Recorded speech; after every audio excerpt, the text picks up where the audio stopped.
Buenos días a todos, presentarme. Soy practicante de la Universidad Pedagógica de El Salvador de la carrera de Educación con especialidad en Ciencias Sociales. Este día ayudaré a reforzar el contenido de la guerra civil en El Salvador y su proceso de paz. Recordarles que estamos viendo la guía 11 de la fase 3 en esta asignatura. Como introducción veremos qué es un conflicto armado. El conflicto armado es todo enfrentamiento protagonizado por grupos de diferente índole, tales como fuerzas militares, regulares o irregulares, guerrillas, grupos armados de oposición, grupos paramilitares o comunidades étnicas o religiosas que utilizando armas u otra medida de destrucción provocan más de 100 muertes en un año. Dentro de los conflictos armados hay otros subtipos de conflictos como lo son las guerras civiles. Una guerra civil se caracteriza porque los bandos en contienda están dentro del mismo país, es decir, que se enfrentan compatriotas contra compatriotas. En el caso de la guerra civil de El Salvador, se le llamó guerra civil porque no nos enfrentamos a otro país, sino que los salvadoreños se enfrentaron a los salvadoreños en dos bandos opuestos y aparentemente irreconciliables, que fueron las Fuerzas Armadas del Salvador y la guerrilla del FMLN, que estaba compuesta por grupos sociales de izquierda. Dicho conflicto se desarrolló entre 1980 y 1992, cuando finalizó con la firma de los acuerdos de paz. Ahora vamos a ver un poco sobre el origen del conflicto. La guerra fue en gran medida el resultado del fracaso de las políticas reformistas emprendidas durante la época del autoritarismo militar y del cierre gradual de los espacios de disenso político.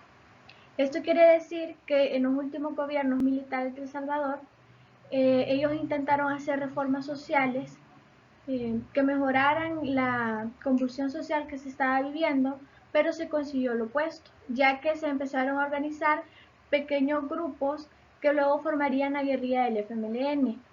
Aparte de esto, había un descontento porque para hacer política solo podían hacerlo los militares, es decir, no había participación de otros partidos políticos en El Salvador, y cuando las habían fraudes electorales. Entonces, no habían elecciones democráticas. Existen, a raíz de esto, tres posibles fechas del inicio de la guerra civil. La primera está ubicada en 1979, cuando se dio el golpe militar al último presidente militar de nuestro país, que era el general Carlos Humberto Romero. Se ubica esta fecha como posible debido a que marcó el fin de los gobiernos autoritarios en El Salvador y se pasó a un proceso de predemocracia. Luego está la segunda posible fecha y la más aceptada, que es en 1980, porque el 24 de marzo del mismo año se asesinó a la hora santo Monseñor Óscar Arnulfo Romero. Se cree que este pudo ser el detonante del inicio de la guerra civil, ya que esto causó un gran repudio en las grandes masas de la población salvadoreña.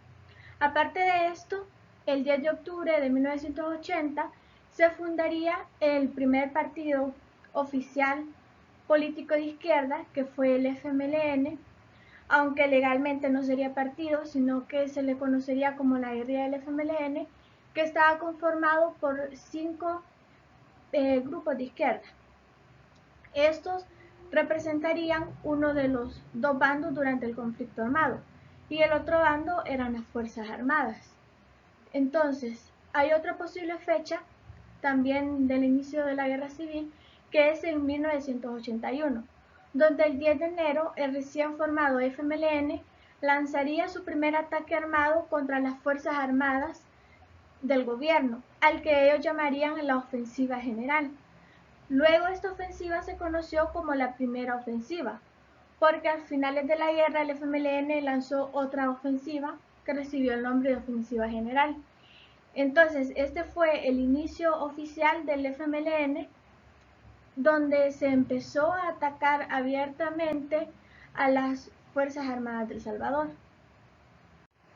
El primer periodo del enfrentamiento civil, desde su inicio hasta 1983 está marcado por la instauración de la violencia de manera sistemática y el terror y la desconfianza en la población civil, así como la desarticulación de cualquier movimiento opositor. Es decir, el Estado y el gobierno a través de las Fuerzas Armadas empezaron a ver la creciente participación de la guerrilla y los ataques que estos perpetuaban contra ellos, y entonces empezaron a perseguir a aquellos que se identificaran abiertamente con ideología de izquierda. Entonces se instauró una especie de régimen del terror donde no se podía ser opositor al gobierno. Durante esta primera etapa del conflicto, que abarcó unos 3 años, los escuadrones de la muerte asesinaron a unos 34.131 civiles, según el informe de la ONU a través de la Comisión de la Verdad, que era la encargada de investigar los crímenes de la guerra salvadoreña. La segunda parte del enfrentamiento armado en El Salvador, que se fechó entre 1983 y 1987, se caracterizó por las violaciones a la vida, a la integridad física y a la seguridad en los centros urbanos, según señala el informe oficial. A pesar del aparente recrudecimiento, en este segundo periodo se reducieron notablemente el número de asesinatos a manos de los escuadrones de la muerte, que pasaron de 5.962 en 1982 a 1.655 en 1985. Para entonces, el FMLN fue fortaleciendo su estructura y le fueron dando muestras de poder a la esfera militar, con acciones a gran escala y con el control territorial, pero que en muchas ocasiones fue temporal. A partir de 1985, el FMLN inició un periodo en el que sus objetivos prioritarios son los asesinatos de alcaldes y funcionarios del gobierno en zonas estratégicas del conflicto, con lo que la guerrilla intenta demostrar su poder en El Salvador, ya que uno de los objetivos que tenía el FMLN era que se pasara de los gobiernos autoritarios que se tenían en la época a tener un gobierno de corte socialista, como el que estaba en Cuba desde 1959 con los Castro, o el que estaba en Nicaragua desde 1979 con la revolución sandinista. Los crímenes en contra de los políticos dieron pasos a bombardeos aéreos indiscriminados, ataques masivos de artillería e incursiones de la infantería que generaron grandes masacres en todas las comunidades. Durante el segundo periodo hubo varios intentos de diálogo, pero todos se frustraron debido a la radicalización de las partes. Y es que ambas partes tenían apoyo externo de diferentes lugares que hacían que se pudiera mantener la guerra en El Salvador y que se pudiera implementar nuevas formas para alargar este proceso con la finalidad de que uno de los dos bandos ganara y sometiera al otro a lo que su voluntad quería. En el caso de las Fuerzas Armadas, ellos querían mantener el status quo, que era el estatus que estaba, es la forma de gobierno que ellos conocían, y en el caso de los FMLN, ellos querían hacer un cambio de sistema económico, político, social que pasara del neoliberalismo al socialismo en el que ellos creían. Dentro de la guía del MINEC de esta semana, en actividad 3, está leer el texto sobre el proceso de negociación de la paz entre la prolongación del conflicto y el pragmatismo político de 1984 a 1992. El proceso de diálogo entre la guerrilla y el gobierno comenzó formalmente en 1984, durante la administración del presidente José Napoleón Duarte. Desde el inicio de este proceso y hasta 1989, con la llegada del presidente Alfredo Cristiani al poder, sería la oficina de un arzobispado, el de San Salvador, la que haría más énfasis en fomentar el acercamiento de las partes, y es que se necesitaba una zona neutral donde las partes pudieran negociar, y esta la prestó la Iglesia Católica a través de su arzobispado en San Salvador.